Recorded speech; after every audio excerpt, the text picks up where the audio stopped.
Salam sejahtera bagi kita semua. Kami dari kelompok 4 pada mata kuliah Sosiologi Pedesaan dan Pertanian dengan anggota Hazwar Anas, D1A021213, Febri Elizabeth Siagian, D1A021218, dan saya sendiri Nurida Angela Saragi dengan NIM D1A021224.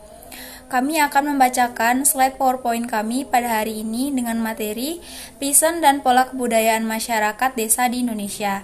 Adapun judul studi kasus yang kami angkat ialah Mentalitas Peasant Melayu Jambi, Studi Kasus Sistem Mata Pencarian Hidup Peasant Melayu Desa Senaning, Kabupaten Batanghari. Pengertian peasant. Terdapat berbagai macam definisi yang mencoba menjelaskan pengertian tentang peasant. Definisi-definisi tersebut pada dasarnya mengacu pada sistem kehidupan peasant yang bersifat subsisten. Artinya, masyarakat dengan tingkat hidup yang minimal atau hanya sekedar untuk hidup. Sistem kehidupan subsisten ini bisa dikarenakan faktor kultural, yaitu sudah menjadi way of life yang diyakini dan membudaya di antara kelompok masyarakat. Bisa pula karena faktor struktural, yaitu karena faktor kepemilikan tanah. Peasant adalah suatu ekonomi pertanian di mana para petani atau produser yang tidak hanya dapat memenuhi kebutuhan mereka sendiri, tetapi juga memberi sokongan terhadap para pekerja, khususnya dalam ekonomi subsisten dan penduduk kota. Peasant berproduksi untuk ditukarkan. Karakter inilah yang membedakan peasant dari produsen primitif. Perspektif sosiologi menyebut petani kecil dengan istilah peasant. Dalam konsep ini, peasant bukanlah seorang petani dengan lahan kecil, namun seorang petani yang berjiwa subsisten. Jiwa subsisten seorang petani mendorongnya hanya untuk melakukan usaha pertanian sekedar mencukupi kebutuhan minimal hidupnya. Sementara petani yang memiliki jiwa wirausaha dan cenderung mengejar keuntungan dalam setiap usaha pertaniannya, dia tidak bisa disebut sebagai peasant, melainkan agricultural entrepreneur atau petani modern. Pemaparan selanjutnya akan dijelaskan oleh Hazwar Anas. Latar belakang mata pencarian hidup Peasant Melayu Jambi terdiri dari berbagai unit usaha seperti petani kebun, perikanan darat, perdagangan, dan lainnya. Sistem mata pencarian hidup yang demikian menggambarkan suatu fenomena yang khas di mana orang Melayu pada awalnya lebih memilih tinggal di daerah rendah pinggiran sungai dan hidup tergantung pada alam yang berada di pinggiran sungai tersebut.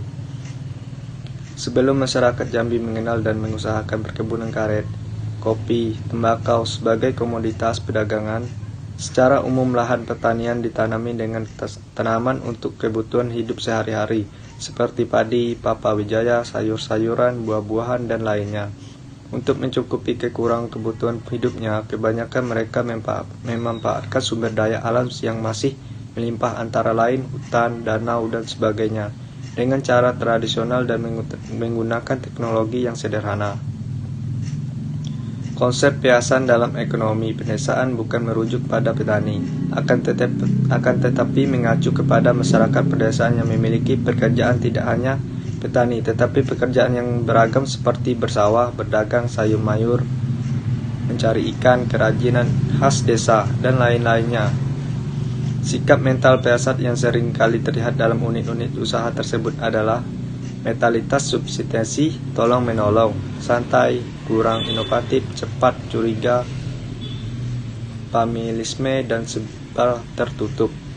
Sistem mata pencarian hidup dan sikap mental tersebut dalam proses berikut tertentu tidak terlepas dari pengaruh pasar, yakni ketika mereka banyak berinteraksi dengan orang lain sehingga lambat laun membawa pengaruh pada mereka, terutama pada perkembangan ekonomi seperti masuknya peralatan baru, pengetahuan baru, permintaan baru, dan bahkan institusi ekonomi baru seperti irigasi atau keraba.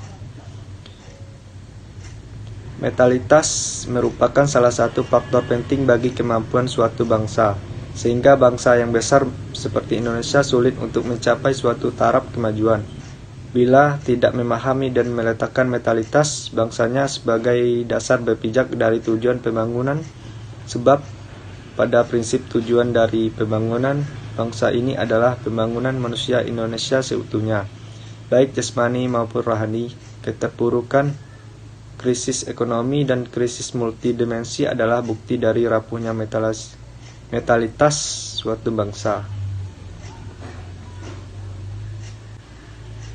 Pembahasan sistem mata pencarian hidup PSM Melayu Jambi di Desa Senaning yang meliputi petani sawah, petani kebun, petani darat, perdagangan, dan rumah tangga sebagai suatu unit ekonomi. Fenomena mata pencarian hidup ini memiliki ciri khas tersendiri, yaitu persawahan. Proses pengolahan sawah berorientasi pada pemenuhan kebutuhan hidup sehari-hari atau subsistensi. Ini dapat dilihat dari motivasi dan sawah yang dikelola. Dari motivasi mereka terlihat bahwa mereka hanya menjadikan sawah sebagai modal hidup atau tangan, bukan untuk dikomersilkan. Sawah yang dikelola yaitu sawah tanda hujan.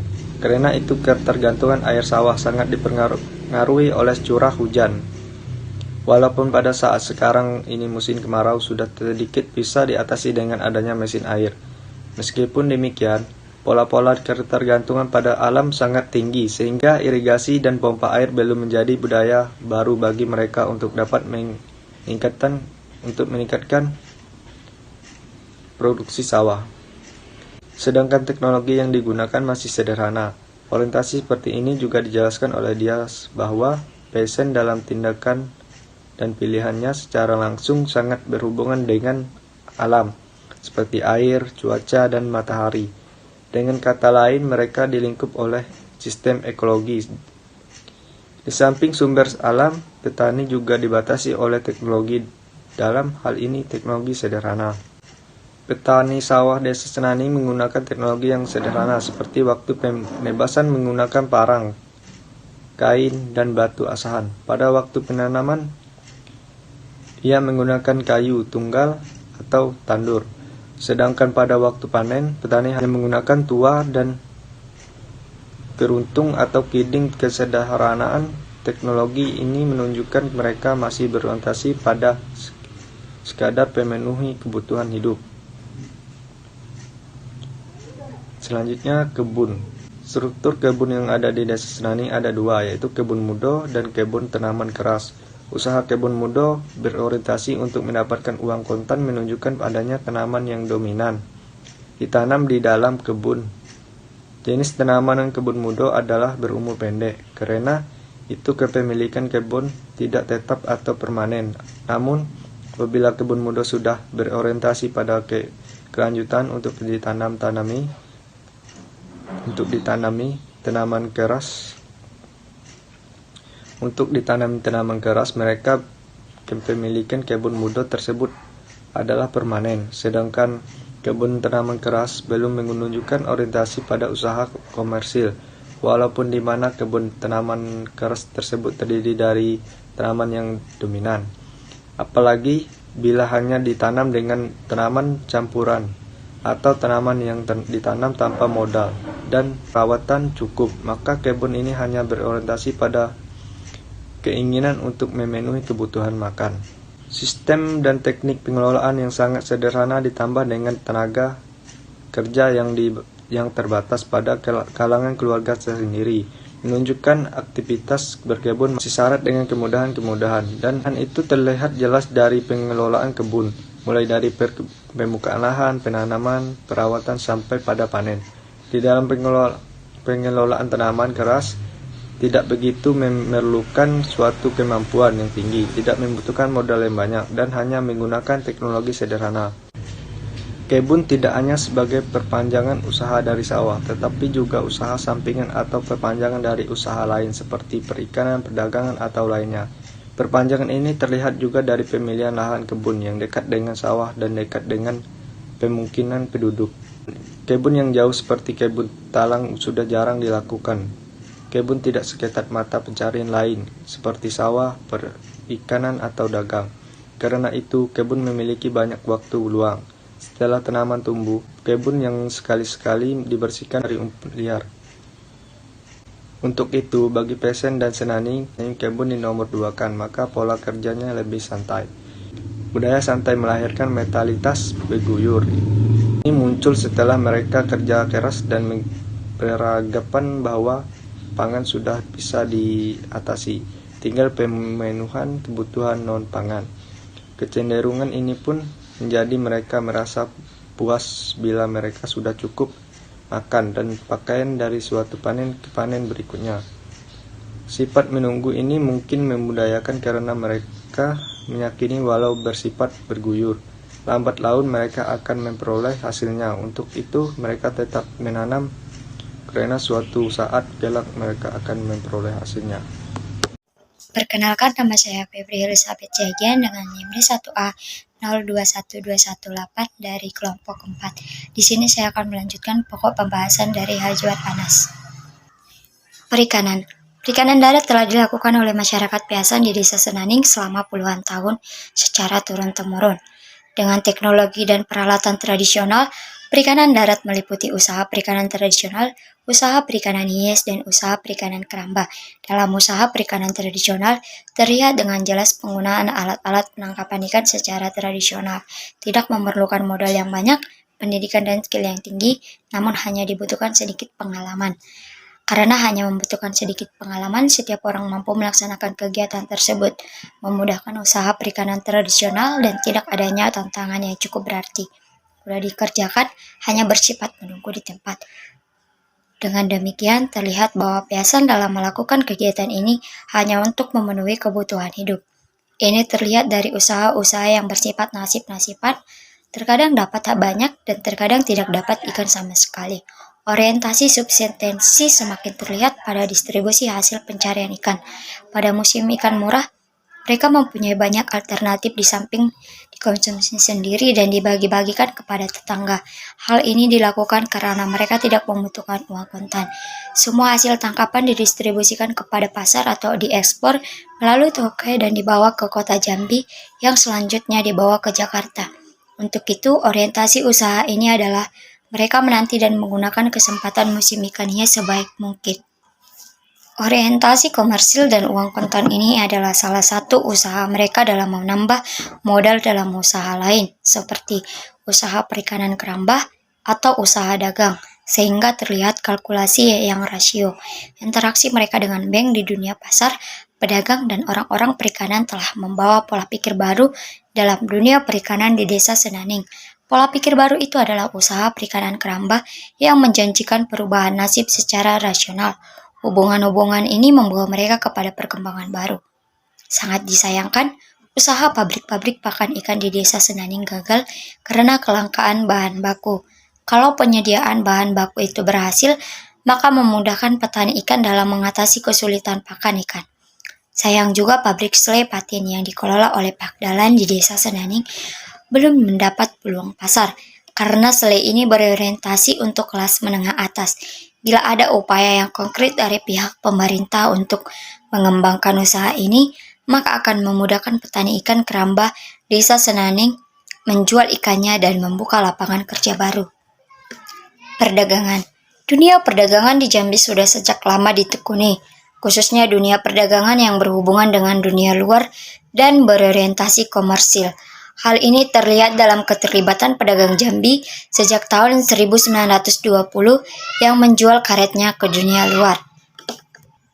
Namun demikian, motivasi berdagang di daerah pedesaan khususnya Senaning lebih menunjukkan kepada pemenuhan kebutuhan hidup yang dominan berorientasi. Orientasi subsistensi ini terlihat dalam pola perdagangan yang masih diikat dengan tali kekerabatan atau kekeluargaan. Seperti disebutkan di atas, bahwa pedagang Jambi memiliki orientasi komersil sejak lama. Karena itu, bibit komersil itu sudah ada. Orientasi ini terlihat jelas dalam perdagangan ikan keramba. Dalam proses perdagangan mereka mendapat kepastian komoditi dari petani ikan dan mendapatkan kepastian harga dari konsumen. Untuk itu, perkembangan pedagang ikan keramba sangat pesat di Desa Senaning. dari penghasilan yang mereka peroleh setiap hari, maka dapat dikatakan pedagang ikan keramba memiliki kalkulasi yang sangat rasional dalam proses perdagangannya. Kalkulasi rasional tersebut terlihat dari penetapan harga yang standar oleh petani ikan keramba. Persaingan harga ini ketat karena petani juga memiliki modal besar dalam melakukan penanaman ikan keramba. Solidaritas ini tidak hanya ditunjukkan di tempat pembelian, namun juga di sepanjang jalan dan di lokasi penjualan atau pemasaran. Bila terjadi kerusakan kendara di jalan, mereka menolong menjualkan ikan temannya sehingga temannya dapat memperbaiki motor dan tidak mempunyai utang dengan pemilik ikan keramba. Karena ikan sudah habis terjual, di tempat penjualan pun mereka membagi-bagi lokasi. Lokasi atau wilayah penjualan yang sudah diisi tidak akan mereka masuki lagi. Mereka mencari lokasi yang lain yang masih kosong. Bila ada langganan seseorang pedagang, namun pedagangnya tidak bisa menjual ikan, maka pesanan mereka akan dititip pada teman untuk membawa ikan ke langganan yang baik itu di pasar maupun di warung. Solidaritas ini juga ditunjukkan ketika mereka mendapat musibah, maka teman-temannya akan mendapat iuran untuk membantu biaya. Baiklah, saya akan melanjutkan pemaparan dari Febri Elizabeth, rumah tangga sebagai unit ekonomi. Rumah tangga atau keluarga terdiri dari suami istri yang diikat oleh tali perkawinan.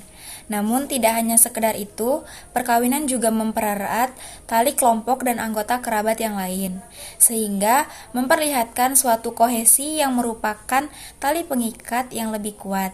Ikatan perkawinan dalam rumah tangga juga merupakan suatu kekuatan ekonomi dalam kerangka untuk pembiayaan hidup, baik itu untuk kebutuhan hidup, subsistensi, maupun untuk investasi. Kepemilikan menjadi sangat penting karena kepemilikan menjadi penopang dalam ekonomi rumah tangga. Hal ini dapat dilihat dari lahan sawah, lahan kebun, modal keramba, ternak, dan lain-lain. Tanpa kepemilikan itu, ekonomi rumah tangga bagi Pisan di Desa Senaning menjadi melemah. Pada pola-pola pembagian kerja, terlihat mereka lebih dominan menjalankan tipe komplementer, yaitu saling melengkapi sekalipun tidak dalam satu sistem mata pencaharian hidup. Sementara tipe join dan independen hanya beberapa rumah tangga saja. Dominannya, tipe pembagian kerja yang komplementer menunjukkan beragamnya mata pencaharian hidup yang dijalankan oleh Pisan di Desa Senaning. Aktivitas ekonomi rumah tangga yang beragam adalah upaya konkret dari rumah tangga dalam pengembangan perekonomian mereka. Peran yang paling penting dan sangat mendominasi ekonomi rumah tangga adalah kaum wanita. Di Desa Senaning, wanita dalam rumah tangga merupakan jantung ekonomi, sehingga wanita tidak bisa dikatakan sebagai pelengkap atau menguntungkan hidupnya pada kaum lelaki. Dalam ekonomi rumah tangga, wanita Desa Senaning menjalankan aktivitas ekonomi yang beragam.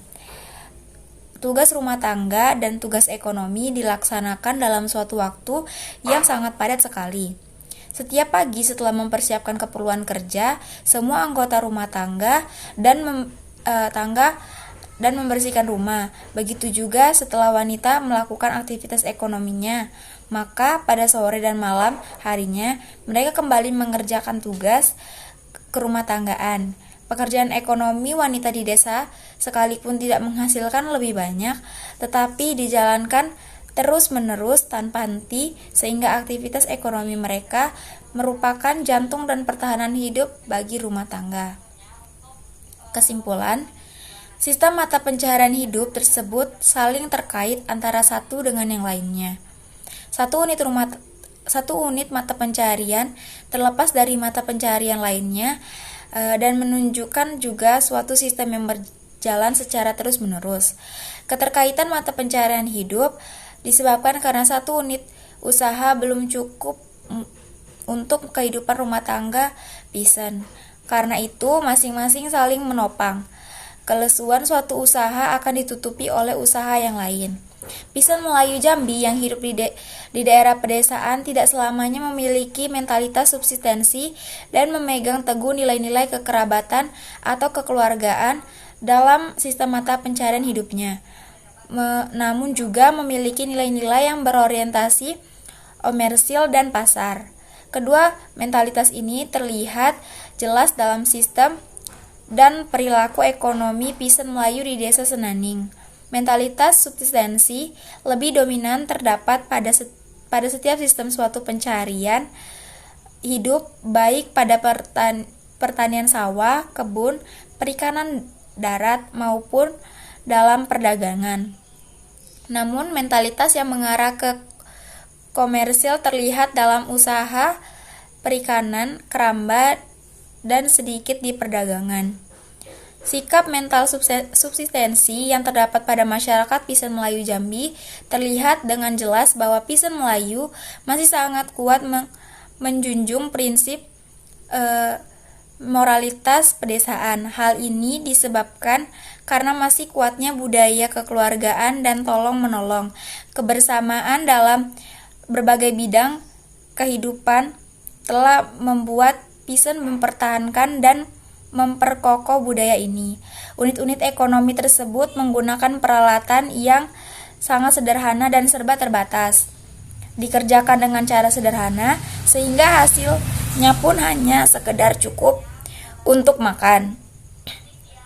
Hal ini semakin memperkokoh nilai-nilai subsistensi yang lainnya, kuat mempengaruhi sistem mata pencaharian hidup Pisan, sehingga Pisan lebih mengedepankan prinsip-prinsip moral pelarian atau tolong-menolong dan share poverty dalam aktivitas ekonomi dan sosial lainnya.